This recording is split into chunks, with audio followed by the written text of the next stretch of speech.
turkey, yeah, for Christmas. All about Christmas. All about Christmas, yeah. So we did up a few versions of the turkey that we do for Christmas. This is our traditional turkey. They look incredible. They're fab, yeah. Is that a bronze? That's a white. A white. Yeah, the bronze ones now you'll see with the thing. We tie them off as well in different colours just to make sure. Oh, yes. We put her into the dry agent just on Friday for a few days. Today's Monday morning, sorry, just to see what she come out like, but she dried off beautifully. Beautiful. Really interesting. We did the same with the crown as well. So these are I suppose this is what they call the turkey crown. What we do is we take the undercarriage off and we just tip the wings, and so you've no legs. These are the legs here, so we did the 4. And there's plenty in there too. That's enough. There's loads. 6 people, really. 8 people. Yeah. And we were saying that's the way we do the chicken or the turkey legs after. They're gorgeous. Yeah, we just take out the thigh bone. We didn't stuff this now, but you could stuff them as well. But sometimes we find it's nice roasting like that and having the stuffing in the side with them. Oh God, yeah, you have nice when you roast them. You can do nice portions. Nice portions, yeah. It's beautiful. Absolutely. We were saying like if you had even like we're doing these with the turkey fillet as well, I suppose. You know, you can have like some people. They're ideal because we find with these people overcook them, don't they? They get overcooked a little bit sometimes. You know what I mean? Yeah. So we find these are good. So what we do, that's our turkey. I suppose I got the back. That's our turkey crown. These are the bonus legs that we do with it. So we leave that little drumsticks on. That's our traditional turkey. That's about 14, 15 pounds weight. As you can see, it's nice and it's not too big. Yeah, it's gorgeous. These are our bigger turkey fillets. We have 2 types of turkey fillets we sell to do. This is the smaller version. These are very small turkeys, you can see. But it depends on how many you're cooking for, I suppose, and that's like if your oven isn't very big and you have lots of vegetable. No, and if you've lots of vegetable, we were saying like this is ideal, 3 or 4 people. You know, we take this home because there's 2 of us and 2 kids, you know, and then you have a nice ham with it. It depends, you know. We find even sometimes what we're doing is taking 2 of them home, cook one of them one day, one the next day, then it's all nice, and they're Nice easy. Like exactly.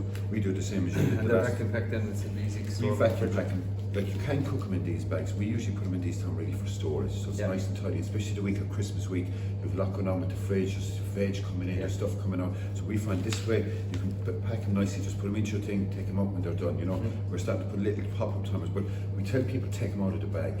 Yeah, because the salt will stay inside. The salt and stay inside the tin, and just add. We do the exact same as you showed us the last time. Tom, we put loads of butter over it, butter underneath it, there, a small bit of rosemary, thyme, and it's gorgeous. Today's Monday night, we had this Saturday night now, like it was very nice. We had some of the stuffing as well, like I did. potato, carrots, like beautiful. Yeah. Like you want a big crowd for a turkey like this would be a big do, yeah. And we like people are telling me, oh, get this different sized turkeys. We find that it's a nice, well-fed, well-rounded turkey. Do you know what I mean? And if you had extra people who were saying, like, take a small turkey fillet with you, like you'd have this cooked in an hour and a bit. You know, so you're not putting on like a big one.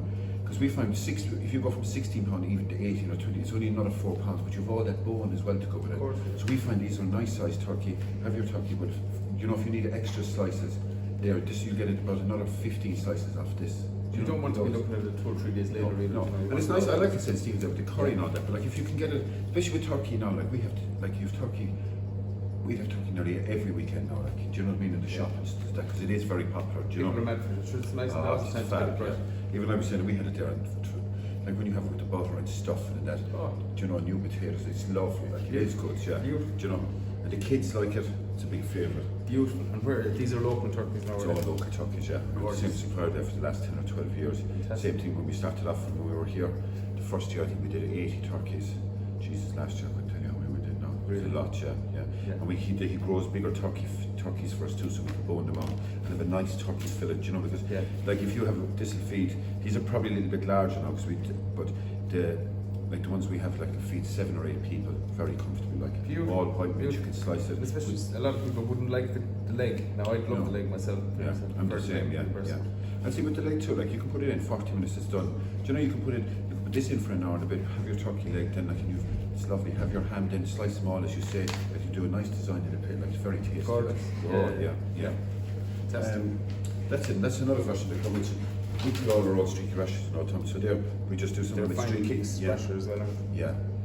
Now we cut them by hand, like so some can be thicker as you can see, depending. That's ideal. That's lovely, yeah. And the juice of and you can see how dry they are. We cured them now, they're just done with that, just with sea salt. And we started putting some of that dingle sea salt into it as well for a bit of flavour, yeah. We did some of these with that rosemary one that they had, it was very tasty, yeah. Just put a couple of spoons into it, was very nice. But that's more or less it with the turkey top now. Beautiful. Will we get one in? visible. in, yeah. So there's still a bone on this one. Still a bone in that one, just in the other side, but we've taken all the kind of undercarriage off it, so you've only this. Before we used to leave that, that bone, but now we decided to take it out because it's easier. But it's easier, it sits better. It sits better, yeah. It was too high, like even though some people wanted to pack it with stuff, and this is just as nice. Yeah. But you could do this in a bed of stuff too, Tom, if you want. You could, or look, just what I would do is just use an orange or an apple, or you might use orange and apple. Yes. Just to line the bottom, and this will keep it lovely and moist. An apple here as well. And just any bit of fruit that you have on the back of the one, if you want. A little bit of garlic. Lovely, yes. Small garlic. To be honest, you don't even need to peel the garlic when it's going in like this for roast. You just want the flavour of the garlic. And the moisture from the fruit will be absorbed into the carcass of the turkey. So again, with the onions, I wouldn't even peel them. No, straight in. Chunks of onions. We did it with the ham the last day as well, the way you did it. Jesus, it's very good. Tom, Oh as well. yeah, the flavour just, and it's beautiful and moist. Yeah, we've been telling people in the shop as well, like Jesus, it's fab, yeah. A few bay leaves, whatever you have, you know, the sage would be nice as well. And that just like a moisture bomb, then put a little bit of salt in it just so that it pepper. Jesus, that looks good on its own. But then that just acts as that just absorbs all the moisture from the turkey. And look, this is already dressed for you. Beautiful. Put them back in again. So when she goes, what I'll do is I have a bit of butter here melted. Fine stars butter. Pour it over the top like that. And then we'll baste it a few times throughout the roasting. A little bit of pepper into that now. We've already had the salt from the bacon, but and I'd cover it over then for the first hour or so, just so we don't want too much colour. You want it Yeah. to just We were saying to people too the same, like cover for the first hour and a half. yeah. And melt the butter and pour over it, I don't do it. Well, you could put it in chunks as well. No, it's nicer that way though, Tom, isn't it? It is, because you're going to just Yeah. it'll melt anyway. Even if you put the chunks into it, it'll eventually melt. But at least when you pour it over like that, you get a good even spread of the butter. Jesus, that's fab. Now you could use duck fat as well. I love to use duck fat. That's a bit of our own duck fat there. Yeah. And just rub the duck fat before you put the rashers on or the bacon on. Oh, incredible! Absolutely incredible. Lovely, yeah. So we'll stick that into the oven now. That's something like that. Give it an hour, covered, and then have it repeated. If you want a nice hot oven to begin with, Preheated. preheated. Lovely, yeah. How long would you preheat the oven for? 10 15 minutes? Well, that's enough. Yeah. Like everybody's oven is different, to be honest. We just want to protect it, just so the edges of it don't get dry. What you want to do is get the core temperature up, and once the fruit starts to heat up, all the moisture is going to come through. It's going to be beautiful. Jesus, fab. So we'll pop that in, give it an hour. We're up to 220 here, but, and then we'll drop it down to about 180. Just to get it cooking first time and then. Get it going, yeah. So give it an hour.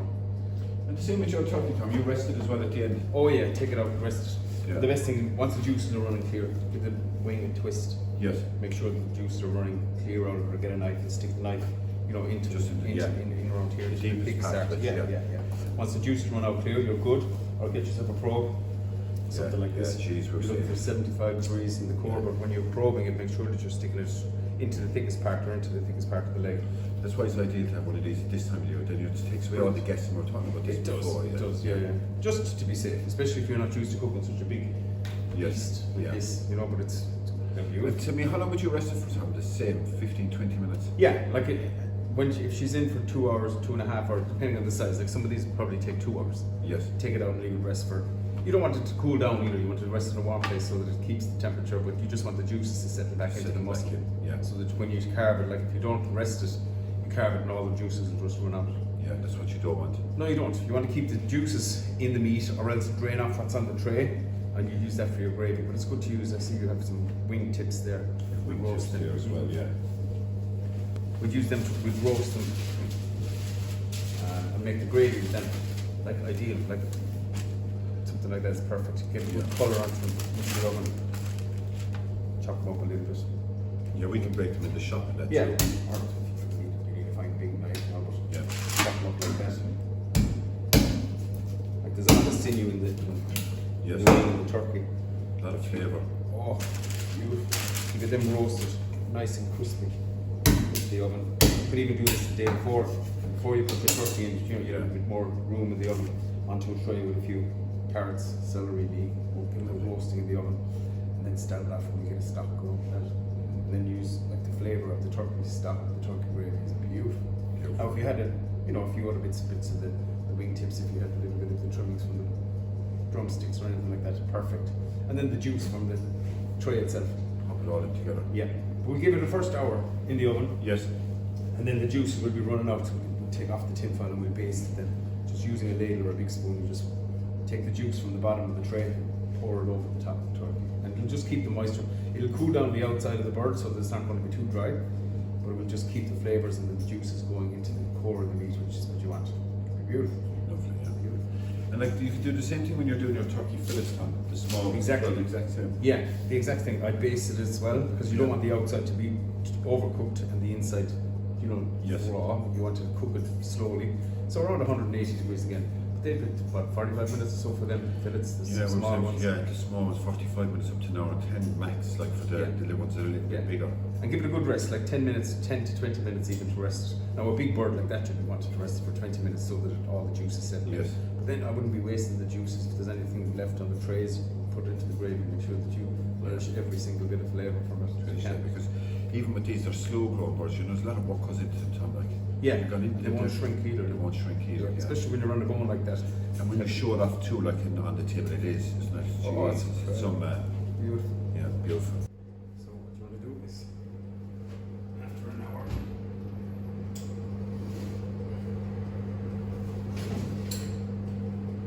or so, you take it out. Turkey. Close the door to keep the heat in the oven. I'm just going to take off.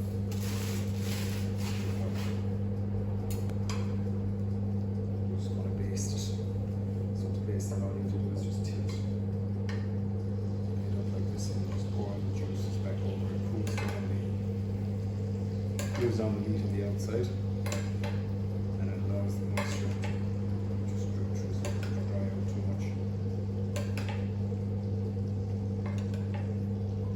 So that's basting. So just a spoon or a ladle. And just pour the juice over. So you want to do that about every half an hour, so maybe 45 minutes. So we've already given it an hour. With a crown like this, 2.5 hours and a good rest. Beautiful.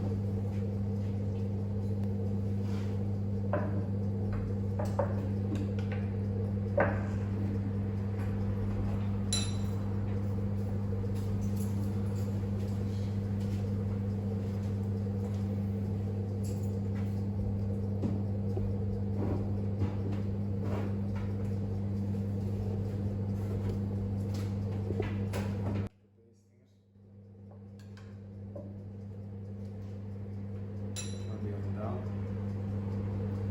And back into the oven.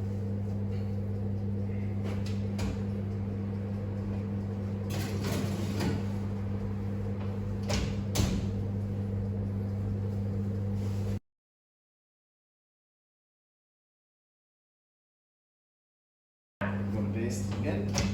Leave me keys that won't be able to go anymore. Sorry.